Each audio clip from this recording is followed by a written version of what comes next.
At least malapit. Yung nga lang, hindi lang pansaya. Kaya ako nagdala ng tukod para sigurado. Pamilya. Isang pamilya. Okay. Napunta lang po kami dito pagka may dadala namin ng pagkain. Lasin mo'y nagtitiis ng kalungkutan.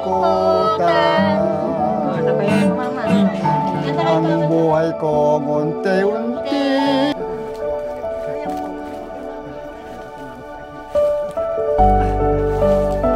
Ito kung magkakuan uli, makabalik ang paningin sana. Sa pagtrabaho, walang kung din ako magpunta, hindi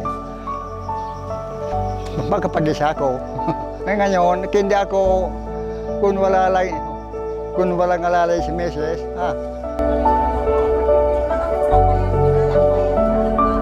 Bala ko na nga, bumili ng tali. Ano na ako doon sa, hindi ko wala na sigurong pag-asa. Umiiyak siya. Minsan po ayaw niyang kumain. Minsan pinapagalitan po namin pag hindi po kumain. Ganun po. Kasi sabi ko, mahal na mahal po namin kayo, Papa. Kumain kayo. Huwag niyong damdamin. Ingat po kayo. Salamat, ma'am. Sana makatulong kami. Sige po. Pantay na lang po Okay. LGM, SIM.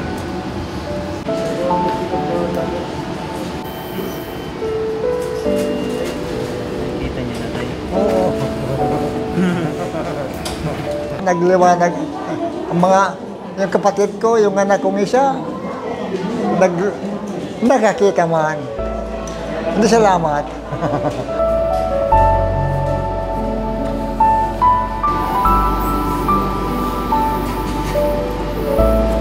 Punta kami sa hospital yun. Nakakita na ako. Nawala ang problema ko. Hulog ng langit siguro sa amin ito. Salamat tayo sa Totse. Talaga naman.